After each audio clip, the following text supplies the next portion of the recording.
Welcome to the teaching ministry of Lakeside Alliance Church. We are a movement of people who are passionate about pursuing Jesus Christ. If you're in Southeast Wisconsin, join us on a Sunday morning and consider partnering in a mission that matters. For now, sit back and open your heart as we hear from Pastor John.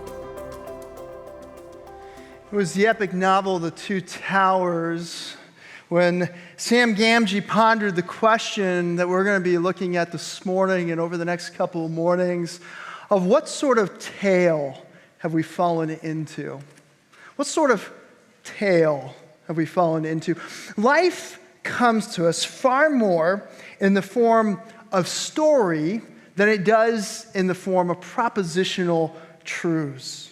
There is a tale being told of the lives that we're living, and we need to know what kind of tale we're in. Is it like Macbeth famously claimed that life is a tale told by an idiot full of sound and fury, signifying nothing? Or is there more? And what is that more about? It's not hard to see that the way, in fact, that you choose to answer that question impacts a lot of your life. It matters intensely how you look at the world around you. Your view of the world shapes much of what you do, of how you feel, and what you think about any number of topics, from medicine to money to memes and much more. But one of the challenges with trying to understand our lives, it's one of my favorite authors states it, is that life for most of us feels like a movie we arrive to 40 minutes late. We find ourselves in the middle of a story that is sometimes wonderful, sometimes awful, but usually a confusing mixture of both. And we haven't a clue how to make sense of it all. Sounds about right, doesn't it? Well, today, and over the next 3 Sundays, I want to help us sort out some of the challenges that we feel with that and that we have with that around the question of what kind of story are we in? And by doing that, I want to look at introducing, or for many of us, reintroducing us to the story of the Bible, that the Bible claims we're in. More technically speaking, this series, Christianity 101, is about Christian worldview. There are many worldviews out there that compete for the allegiance of our heart and of our mind. They are dangerous and twisted tales that will make a shipwreck of our lives and our faith if we buy into them. And as we move through this series, we will undoubtedly have to encounter a couple of these alternate worldviews, and we will be working to unmask them for what they really are. But my greater hope in this series is for some things in your life and mine to come into clearer focus, especially with some of the big issues, the big ideas of life that at times need to be reshaped by rightly understanding the truth of the story we're in. And hoping that some of the ideas that we've held on to that are perhaps based on alternate worldviews get challenged as our view of faith expands. And so that we will begin to see how our faith impacts all of our lives, not just a portion of our life. And finally, my final hope is that simply that the affections of our hearts are renewed as we fall in love again with the story that the Bible says we're in. A story that begins literally in a place that bears the title Genesis. It means the beginning. In the Bible, it's a book, and it's a book about all the beginning points of everything. All the other great opening lines and famous stories, from once upon a time to it was the best of times, it was the worst of times, to even a long time ago in a galaxy far, far away. All of these are at best only whispers of the great story that begins in Genesis 1:1. In Genesis 1:1 we read, "In the beginning, God created the heavens and the earth." The first thing that we learn about the story that the Bible claims that we're in is that in the beginning, it began with God. That God existed prior to the beginning, Prior to time, prior to space, prior to matter, there was simply God. He is then self-existent. He's eternal. He's infinite. And if he is able to bring everything into existence that's in the universe, then he is most certainly all-powerful. Nothing created him. Nothing governed him. Nothing supported him. And he is never ending nor beginning. He needs nothing. He doesn't need our companionship. He doesn't need our worship. He needs nothing. He was, he is, and he will always be perfectly content in his own being, in his own existence, and his existence is not in reference to anything other. He simply is who he is. But he's the one true God that we find revealed to us here in the beginning. And at least in my mind, when I start to think about how God existed forever outside of time and space and matter, this infinite existence, it just starts to hurt. It just feels like I'm starting to have a mental meltdown. And maybe yours does too, thinking about an idea like that. Why? Because we're finite. We, and all that there is, as we see in this verse, had a beginning point. We had a beginning point, a point that the all-powerful God brought about, and in doing so, established a creator and creature relationship. A relationship that the rest of the storyline of the Bible never deviates from. Never deviates from. The forever picture is that God, as our creator, treats his creation as rightfully belonging to him. And this is just the opening line that sets the stage for the grand story that we're in. And we see from it that it is a story about God. And it begins with him freely choosing to bring the universe, including us, into existence. Verse 2. The earth was without form and void, and darkness was over the face of the deep. The Spirit of God was hovering over the face of the waters, and God said, "Let there be light." And there was light. And God saw that the light was good. And God separated the light from the darkness. God called the light day, and the darkness he called night.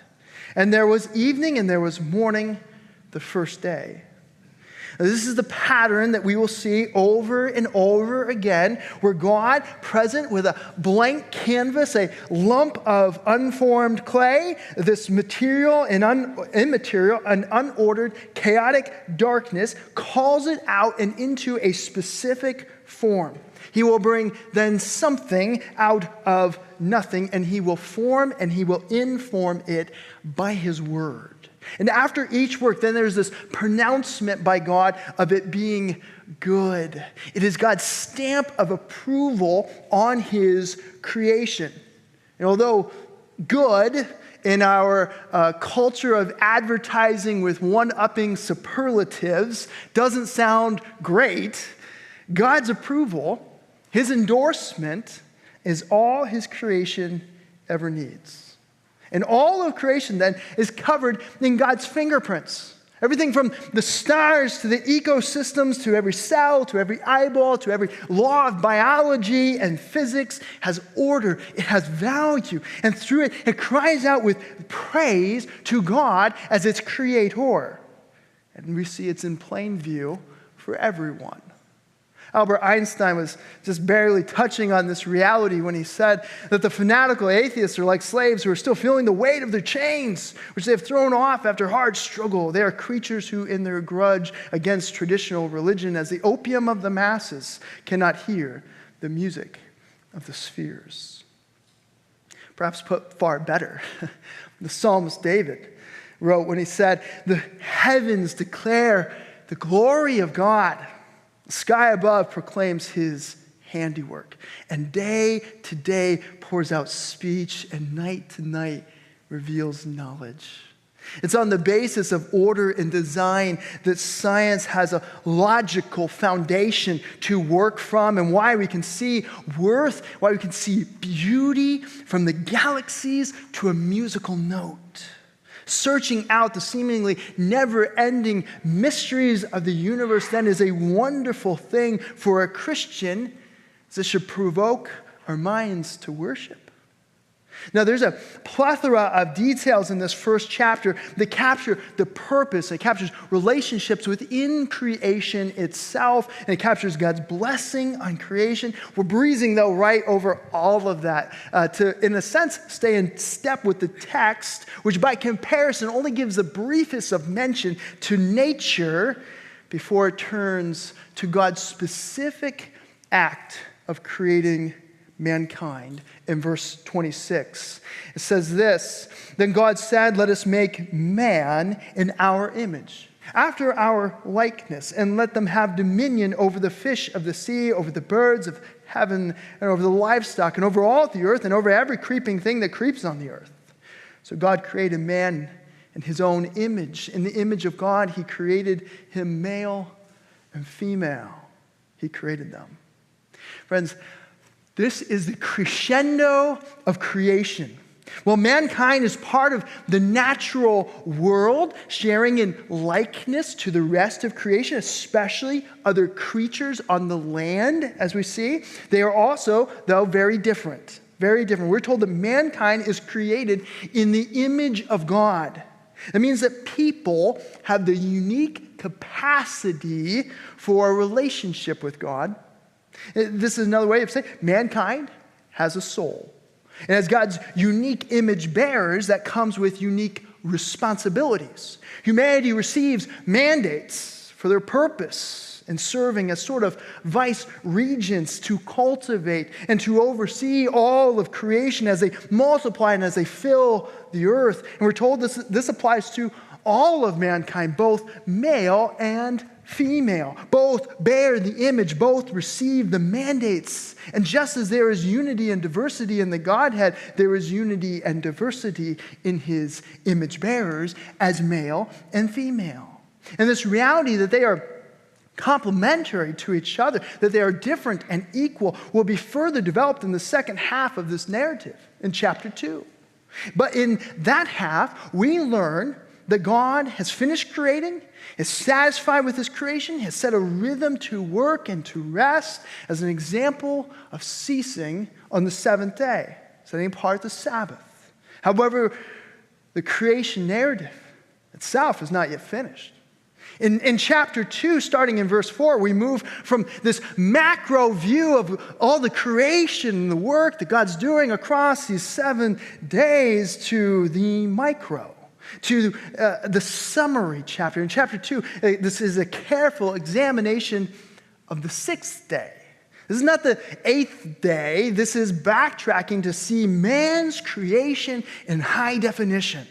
We see commandments being given, locations being established, and established to the point that this is just obvious that this is not some kind of figurative language, but a genuine claim. And we see that, in fact, the gift of work is being given, that work is a good thing. And we see the importance of community being displayed, that humanity was made for relationships with one another. We see the establishment of marriage and family. We see the diversity of roles and creation's mandate on humanity. And that's not something to duck, that's actually something to celebrate. And this chapter serves to move God's relationship with man onto center stage. It's done so by design. And so here, there are so many threads of our lives. As I studied it this week, I knew that there was no way I was going to possibly be able to do justice to trying to capture all of them. But what is vital is that we know that from the very beginning of our story with God, that within his creation, everything was exceedingly good. Everything and everyone were set exactly where they were meant to be. Church, that's Act 1 in this story. It's creation. And so the first part of a Christian worldview then is creation. The creation sets the stage for everything being right, good, orderly, and true. At creation, all was right in the world. Man shared in a perfect relationship with God, with each other, and with the world around them.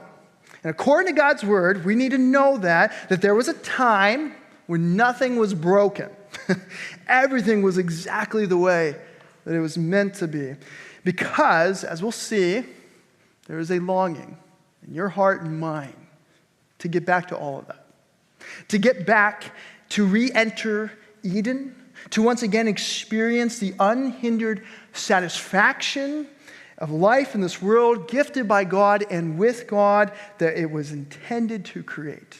And while we begin to unpack that more when we look at part 2 and Act 2 next week, this first part of creation in a Christian worldview can begin to instruct our view of the world around us by asserting that God is the creator of everyone and everything. God is the creator of everyone and everything. This is a good summary statement that others have said too, and that basic reality provides us with the necessary corrective lenses as we look around. We see that creation then is not an accident, it wasn't done by aliens, and it has not always been here. Right? This reality summarized here is used throughout the Bible itself, as the Bible interprets itself, calls out several helpful corrections in the way that we look at the world. And I want to show them to us this morning. Now, originally, I had 11 corrective angles, 11. I boiled them down to 4, okay? So you can thank me later. But they will help us to rightly understand our stories within his story. We do that first by saying that God alone is the reference point for all of our lives. God alone is the reference point for all of our lives. Everything we do is in reference to God as our creator. As Colossians 1:16 points out, for by him all things were created in heaven and on earth, visible and invisible, whether thrones, dominions, or rulers, or authorities. All things were created through him and for him. Or as Acts 17:28 puts it, in him we live and move and have our being. God alone is the reference point for all of our lives as we are made by him and in his image and according to his plan, and not the other way around. Not the other way around. Or as Abram Kuyper is to have said, there is not a square inch in the whole dominion of our human existence over which Christ, who is sovereign, overall does not cry, mine. Everything we do, from business to the pancakes we ate for breakfast, okay, is done in reference to God. It may or may not be done in accordance with his prescribed ways, but it is all done in reference to him. This goes for any offense in life, is that all things are ultimately done in reference to our Creator. This goes for how we treat the material world. If we mistreat God's creation, we are wronging the Creator of it. This goes for relationships. In the Bible, from various household codes to parents and children and husbands and wives, and even servants and masters, all relationships are redrawn in light of our relationship to God. There's many more examples of these that could be given, but the point is this. He's the reference point for everyone and everything. Now, I realize how different that expansive worldview is from the materialistic worldview that oftentimes we are swimming in this world. Materialism says, all I can see is all that there is. Materialism is an ugly view of the world that tries to pretend as if things matter, even though there's only matter. It tries to act as if a pointless universe cares about your life or any other life for that matter. And it moves on. It doesn't just stay there. It believes that meaning can come from a thing itself. And the way it infects Christians frequently, I see, is by tempting us to relegate God to boxes and gaps. In this view, we think God cares a lot about what happens on Sunday mornings, but that's about it. Your 9 to 5, your political views, your parenting, your sex life, everything else is all walled off from him. He is a box that we check to be good. Then we go on. Additionally, he's convenient enough to fill in all the gaps that you don't have explanations for. He provides a source of security, without really needing to ever take him seriously. And I hear this in lines like, it's not important where you go to church, as long as you go to church. I see this in statements where side by side someone's affirming that they believe in the God of the Bible while simultaneously openly disagreeing outright with what the Bible teaches. Because in their mind, the incentive lies with keeping the title of Christian but ignoring everything else as it gets in the way. And friends, this infection from materialism, it happens all over. It's not hard to see how then a poor view of God, lacking any grasp of the glory and position he holds as our creator, leads to flippant practices, from the way that we treat his name as if it means nothing, or his word as if it's a mere suggestion, or the designs that he has for creation as being less than worthy of our conformity. When we lack a sense of awe, reverence, or respect, together with the Bible would call the fear of the Lord, we should watch out. Because that kind of foolishness is dangerous. It's dangerous. A flippant or shallow view of a small God in your life or in your mind desperately needs correction of seeing him as the reference point for everything. Now, second, in our story, it needs to be informed by seeing that God alone is sovereign over all of our lives. Let me ask you, in the passage, who's giving all the commands? Who's giving all the purpose to the sun and the moon and the stars? Who's giving directions to the birds and the animals and the people? Right? We didn't even have to read the chapter. You know the answer. It's God. It's God who describes what's good and what's very good. It's God who does these things. God is not just the reference point like true north is, that every other direction in life is being defined by. It's more than that. God is the commanding reference point for all of life. He is governing over everything. As Psalm 33, 8 and 9 puts it, let all the earth fear the Lord. Let all the inhabitants of the world stand in awe of him. For he spoke, and it came to be. He commanded, and it stood firm. As Philippians 2:13 says, for it is God who works in you both to will and to work for his good pleasure. The story that we're in, being told by God, will run according to his sovereign word as he commands it. God sets this world in motion, including our lives, and he hasn't walked away from any of it. Now, when we think about the correction that this has in our view of the world, I think frequently we have a mixed reaction to hearing about God's sovereignty. You can think of this reaction this way.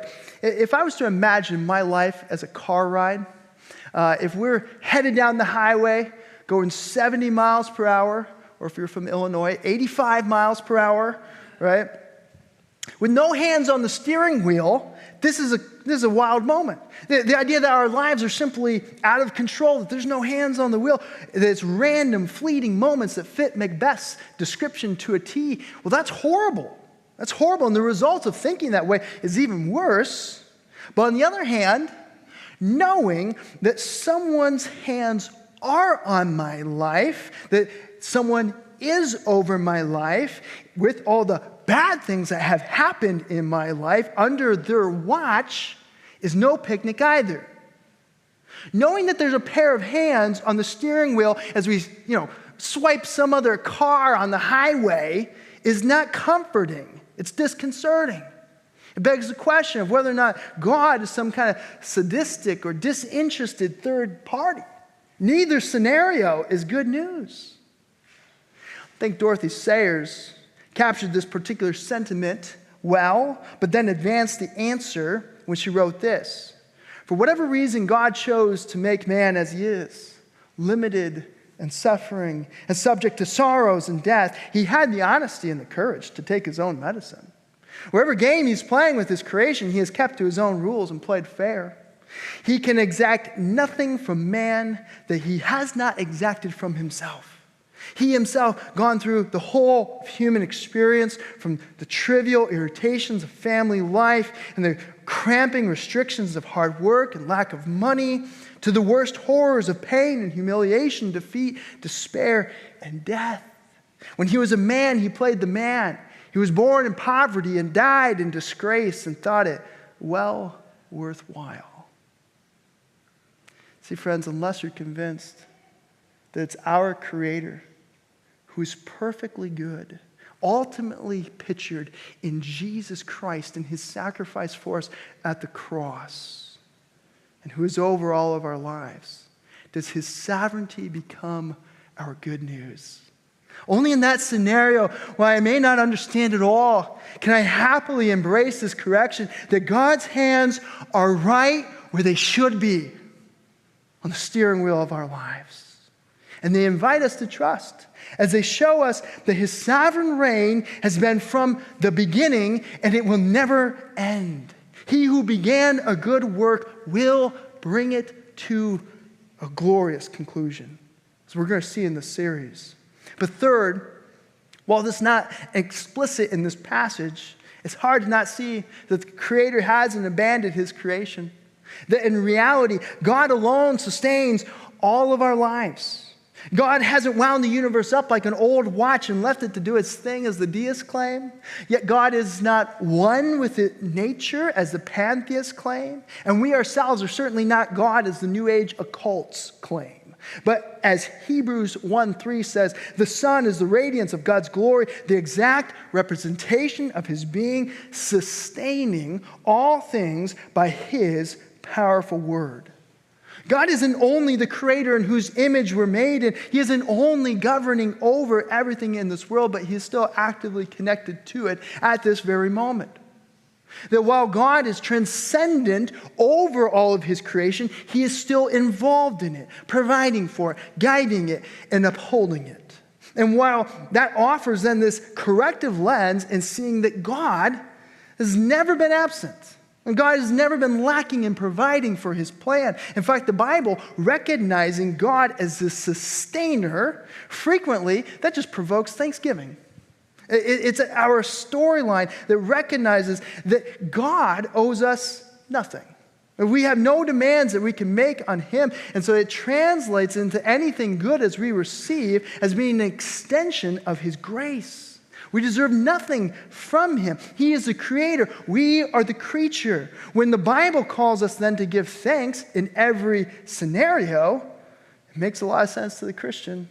That we can't make any demands on him that he has not invited us first to make. That begins to make a lot of good sense. And we understand our story all the clearer then in our place in our story. I recently heard someone share about an atheist that they knew expressing frustration to a Christian friend over the wonderful change of circumstances and the fact that they had nowhere to direct their gratitude in the face of it. He was envious of his friend who could thank and praise God, and how he could do nothing of that kind. And he had no equivalent for him. Think about that for a moment. How sad of a story atheism is. And the idea of living in a universe without goodness, beauty, purpose, or a plan. Living in a place that cares nothing about your life or anyone else. Don't think about it too long, but then turn and thank God that you don't have to share in it. That by his grace alone, you and I can actually have an ongoing relationship with him and know that he's not abandoning this world, but sustaining his creation at this very moment. And instead, we can joyfully embrace these last pair of lenses. That if God is the creator of everyone and everything, then God alone is worthy of our lives. In chapter 2, as this narrative moves from all of creation to specifically the creation of man, starting in verse 4, there is a very specific shift. We go from reading about God, Elohim, in chapter 1 to the Lord God, Yahweh Elohim, in chapter 2. The switch is to the personal covenant name for God.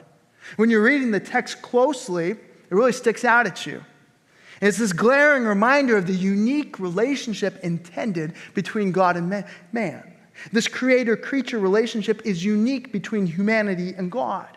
We were intended to be in a right, personal and close relationship with our Creator. A kind of relationship that we were intended to have with nothing and no one else. And in that special relationship, we see that God alone is worthy of our lives. That He is the reference point of life. He's sovereign over all of life. He continues to sustain our lives. And as our Creator, He is worthy of our lives. As Revelation 4:11 states it, worthy are you, O Lord and God, to receive glory and honor and power, for you created all things, and by your will they existed and were created. I think one of the most amazing examples of the culminating of all this together that happens in the Bible is in the book of Job. Many of you know the story. Job is a good man who is in a right relationship with God, and he has everything going for him. But then, in the blink of an eye, everything is taken away from him. And it's not because he's done anything wrong, but because God is planning to make His glory known in Job's life. And while Job sits then in grief, he has 3 friends who come to visit him. And eventually, though, they begin to accuse Job, in essence saying, Job, in this world, you reap what you sow. So what have you done to cause this, Job? What have you done, Job? And while Job vigorously defends himself and he refuses to admit to wrongdoing that he hasn't done, he becomes, though, also increasingly upset with God. And he demands to know why God did this. And do you know what God does with Job? You know what He does? He takes him back to creation. He takes Job on an aggressive tour of oceans and stars. And in essence, he says to Job, here's who I am, Job. Now, who are you? Who are you, Job? Job sees the glory of God in creation, and the solace for his loss comes from understanding God as his creator and himself as a creature. It frees him to trust God, rightly placing all of the glory, the worthiness of his life on God. It stops the argument, the fault finding in seeing God, as Job says, when I did not understand things too wonderful for me, which I did not know. Job saw in how his circumstances, the God who created everyone and everything, was entirely worthy of unanimous praise from His creation. And anything less than ascribing to God alone the glory of our lives will fail to grasp the God who is our Creator. And gang, like Job, when the story of our lives are set in the grand story that God is telling, the only thing that makes sense is worship. Worship, ascribing worth to God in every area of our lives, makes perfect sense, as we see when we marvel over the story that we're in and what God is doing in that story. Worship corporately and individually, in song and thought, in word and deed, we find ourselves once again in the design from the beginning and celebrating the God who created everything.